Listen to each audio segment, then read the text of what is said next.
Добро пожаловать на канал «Это вкусно». Сегодня я буду готовить праздничные закуски – канапе, бутерброды и валаваны. Хороши они будут как на новогоднем столе, так и на любом фуршете. Основой всех этих закусок у меня будут крекеры, черный хлеб и прекрасная альтернатива корзиночкам – валаваны.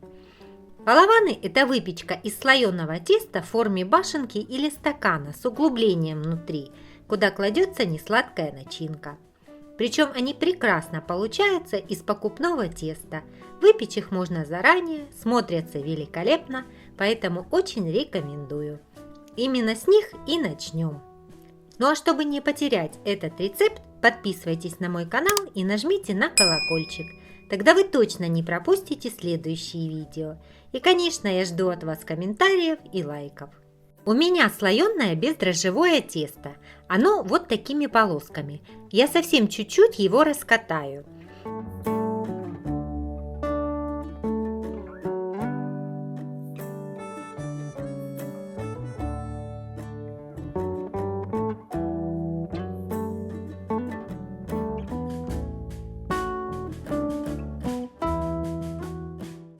Я буду использовать вот такие формочки разного диаметра. Больший диаметр 6,5 см, меньший 4 см.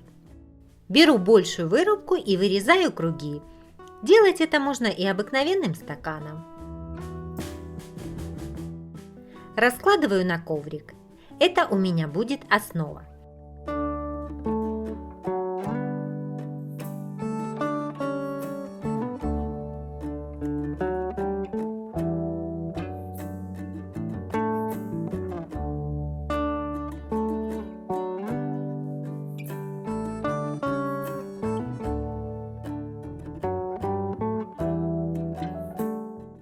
Теперь сделаю бортики. Для этого опять вырежу круги большего диаметра, а затем меньшей вырубкой вырезаю серединку.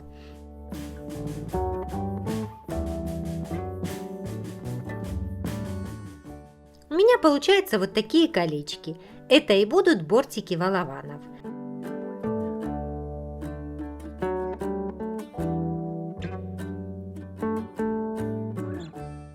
А маленькие кружочки я тоже испеку и буду использовать для канапе.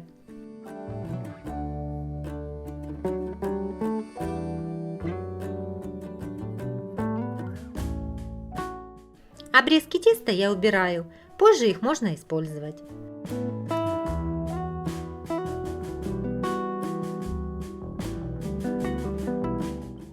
Перетаскиваю коврик на противень. Я использую обратную сторону противня, так удобно переносить. Сейчас аккуратно накалю тесто вилкой, а затем смажу яйцом.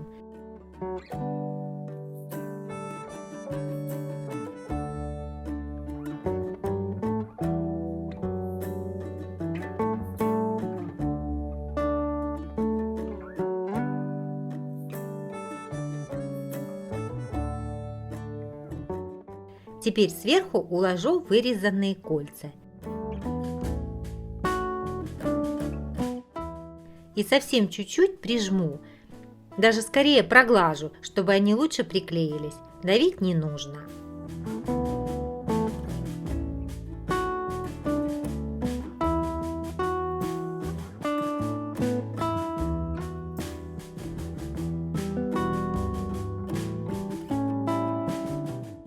Сверху смазываю яйцом. Из 1 килограмма теста у меня получилось 20 валаванов и столько же маленьких кружочков. Отправляю их выпекаться в разогретую духовку в режиме конвекция на 15-20 минут при 190 градусах. Они должны стать золотистого цвета. Валаваны готовы. Посмотрите, какие красавцы получились. Вот такие высокие, румяные. Их можно испечь заранее. Середину можно заполнить абсолютно любой начинкой. Одна из начинок у меня будет грибной. Для нее я возьму грибы, лук, сливочное масло, растительное масло, сливки, соль, перец, тимьян по вкусу. Нарежу небольшими кусочками грибы, а лук тоненькой соломкой. Грибы можете брать любые, у меня лесные. Налью в сковороду растительное масло и добавлю немного сливочного. Обжарю грибы до тех пор, пока с них не выпарится лишняя влага, а затем добавлю лук и обжарю до готовности.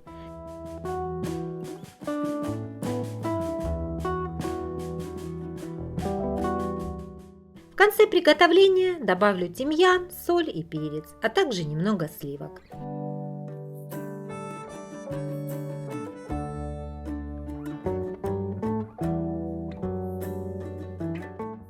Перемешиваю, и начинка готова.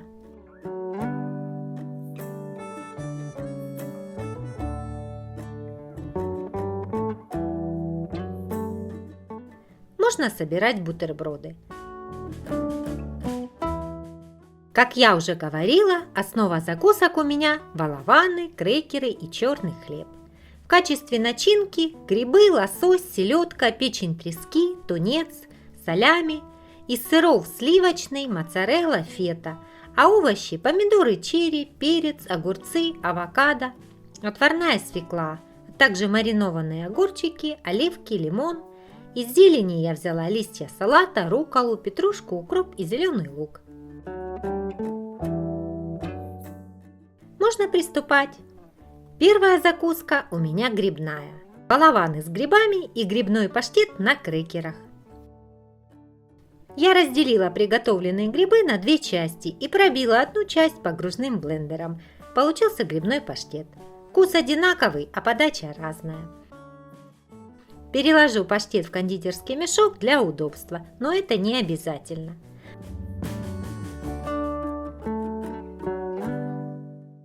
Наполняю грибами балаваны.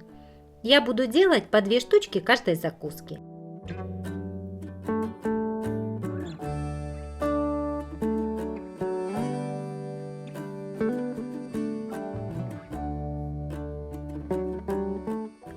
Украшу листиком петрушки и готово. Кстати, такие балаваны можно приготовить и с куриным паштетом.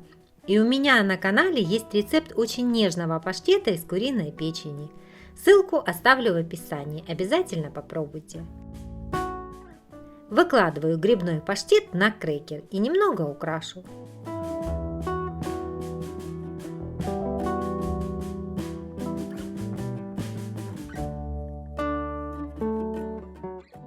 Готово! Следующие будут бутерброды со свеклой и селедкой. Беру 2 кусочка черного хлеба и вырезаю круг той же вырубкой, которой делала балаваны. Получается 2 вот таких кружочка. Смазываю их сливочным сыром.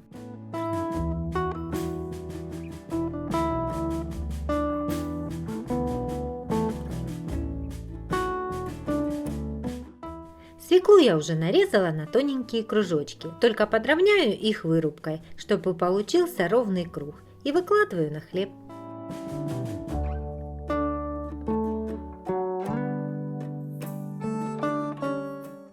А сверху селедку.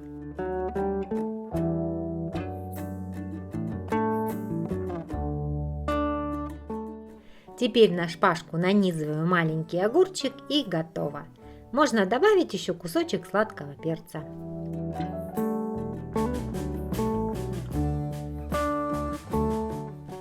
И еще одна закуска со свеклой, на этот раз с сыром фета и рукколой.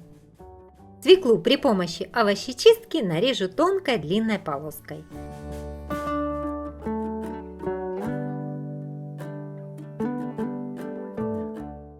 Кладу на крекер кусочек феты и скручу из свеклы цветочек. Но можно вырезать цветок при помощи маленькой вырубки. Даже не обязательно цветок, можно любую фигурку, будет тоже очень красиво.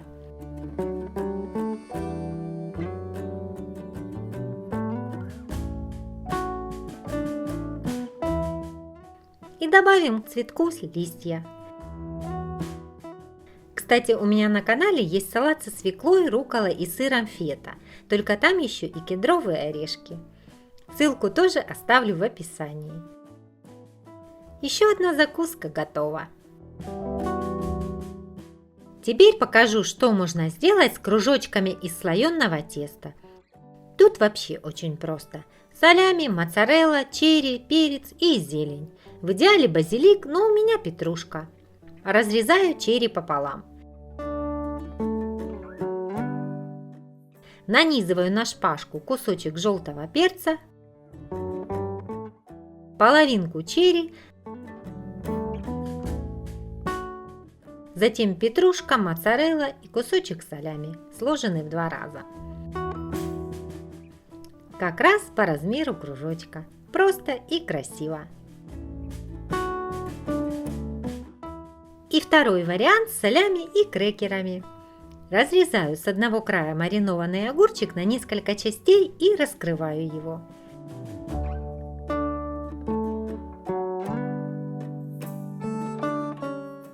Теперь сворачиваю 2 кусочка солями пополам, кладу на листья салата и на крекер, а сверху нарезанный огурец.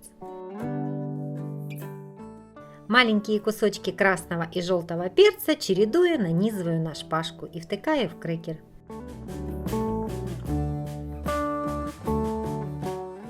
Оба варианта совсем не сложные. Теперь волованы с лососем. Заполняю углубление стаканчика сливочным сыром с зеленью.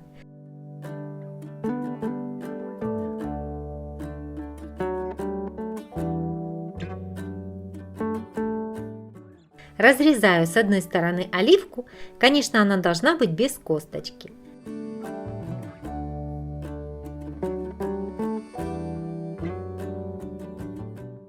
Цепляю ее за рыбку, сворачиваю и укладываю на сыр.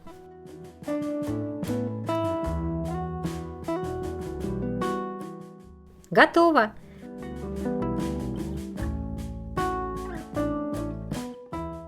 Теперь лосось с авокадо. Разрежу авокадо. Выйму серединку и разомну вилкой, так, чтобы оставались кусочки.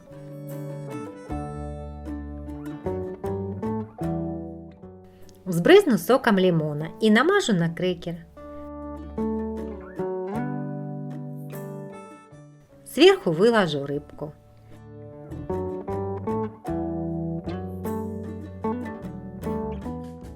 Теперь с помощью все той же овощечистки нарежу огурец на тонкие длинные полоски и нанижу их на шпажку.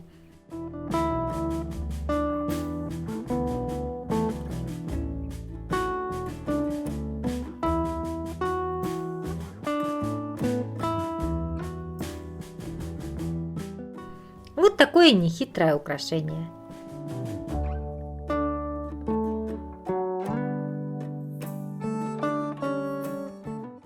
Добавим веточки укропа и готово. Следующая закуска – это печень трески и авокадо.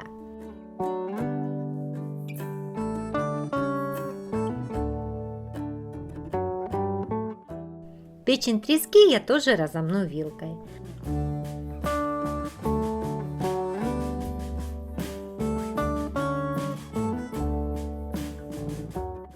Авокадо у меня уже готово. Выложу его в серединку волована, сверху добавлю печень трески.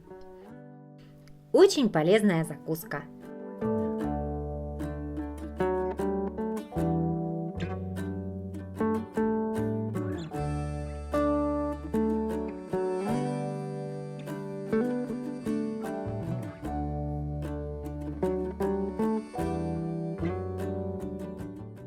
Немного украшения и все.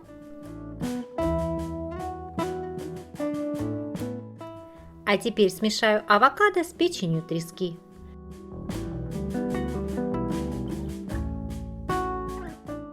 Переложу в кондитерский мешок и выдавлю на кружочки из слоеного теста.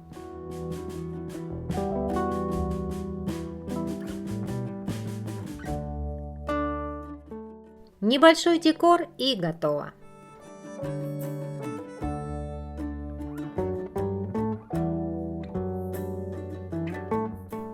И последняя закуска с тунцом. Нарезаю оливки и помидоры маленькими кусочками. Тунец разминаю вилкой и отправляю к нему оливки и помидоры.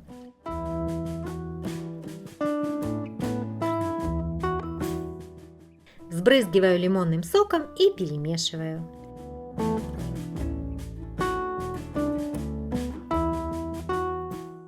Отрываю кусочек листового салата, укладываю его в форму, заполняю готовой массой.